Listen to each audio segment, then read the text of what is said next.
Assalamualaikum warahmatullahi wabarakatuh.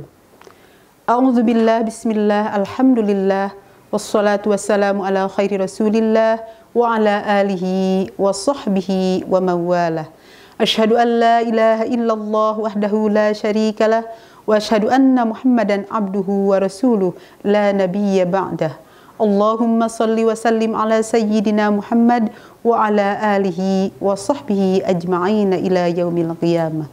Amma ba'du. Doa adalah senjata orang mukmin. Sebagaimana Allah berfirman, "Ud'uni astajib lakum." Berdoalah kepada kami, niscaya kami akan mengabulkannya. Rasulullah Shallallahu Alaihi Wasallam telah bersabda, barang siapa yang tidak berdoa kepada Allah, maka Allah marah kepadanya. Telah dikisahkan oleh Nabi Zakaria. Nabi Zakaria adalah orang yang teladan, sabar, dan selalu berdoa kepada Allah Subhanahu wa Ta'ala.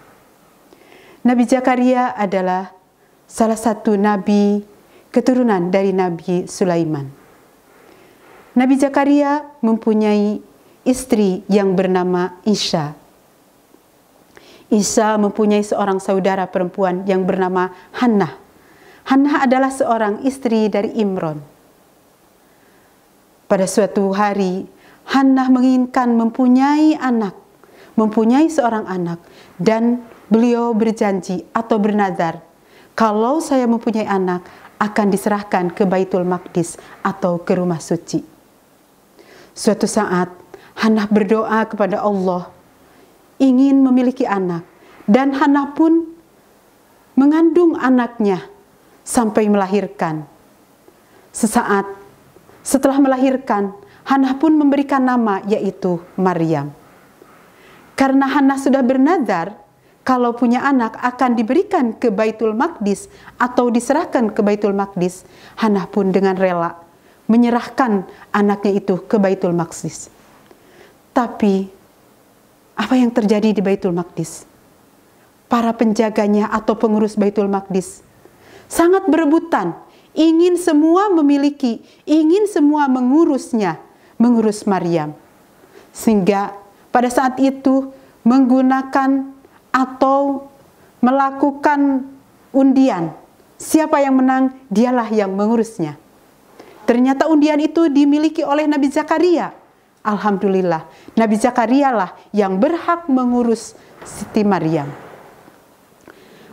Saat itu Hannah pun menyerahkannya kepada Zakaria, dan Nabi Zakaria membuka kunci mihrab itu untuk menempatkan Maryam. Setelah Maryam ada di dalam mihrab,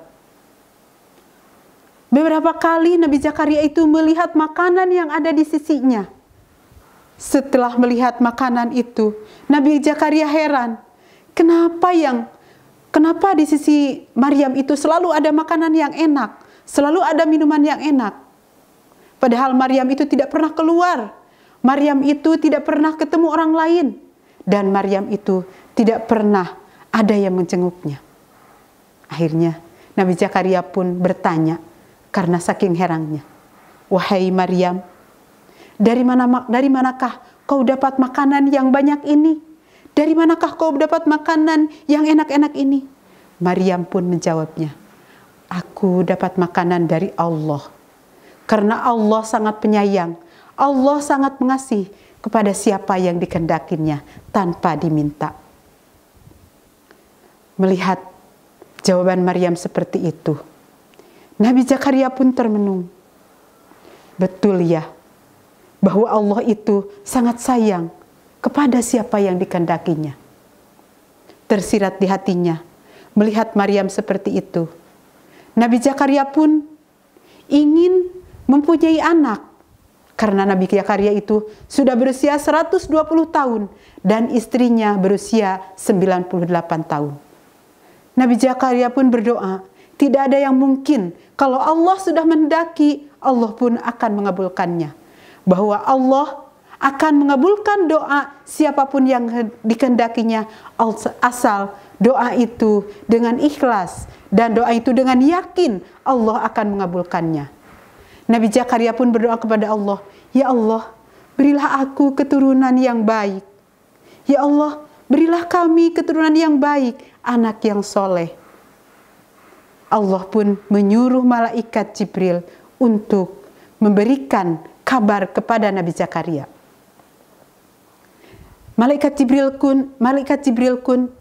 pun memberikan kabar kepada Nabi Zakaria. Wahai Zakaria, Allah akan memberimu anak kepadamu. Nabi Zakaria sangat gembira dan sangat terkejut. Ya Allah, apakah doaku dikabul ya Allah? Nabi Zakaria pun menerima dengan senang hati dan sangat bergembira. Tapi Nabi Zakaria berkata kepada malaikat, wahai malaikat, apakah tandanya kalau aku akan diberi anak? Berilah tanda-tanda kepadaku, sehingga aku percaya bahwa istriku sedang hamil. Malaikat pun berkata, wahai Zakaria, kamu tidak boleh berkata selama 3 hari. Dan tidak boleh berhadapan dengan orang lain. Tapi Zakaria harus banyak membaca tasbih dan banyak mengingat Allah. Setelah 3 hari, benarlah istrinya itu sedang mengandung. Semakin lama istrinya mengandung, lalu istrinya pun melahirkan yang diberi nama Yahya. Apa yang terjadi untuk Nabi Zakaria? Nabi Zakaria sujud syukur bahwa doanya telah dikabulkan oleh Allah, bahwa Nabi Zakaria diberikan anak yang soleh yang diberi nama Yahya. Itulah mungkin cerita singkat yang bisa saya sampaikan. Semoga kita bisa mempelajari dari kisah tersebut, yaitu yang mana apabila kita berdoa dengan ikhlas dan kita percaya kepada Allah bahwa doa kita itu akan dikabulkan, bahwa kita hanya percaya kepada Allah, tidak ada yang mengabulkan, hanya Allah yang Maha Kuasa. Mungkin itu saja yang bisa saya sampaikan. Terima kasih atas perhatiannya. Billahi taufiq wal hidayah. Wassalamualaikum warahmatullahi wabarakatuh.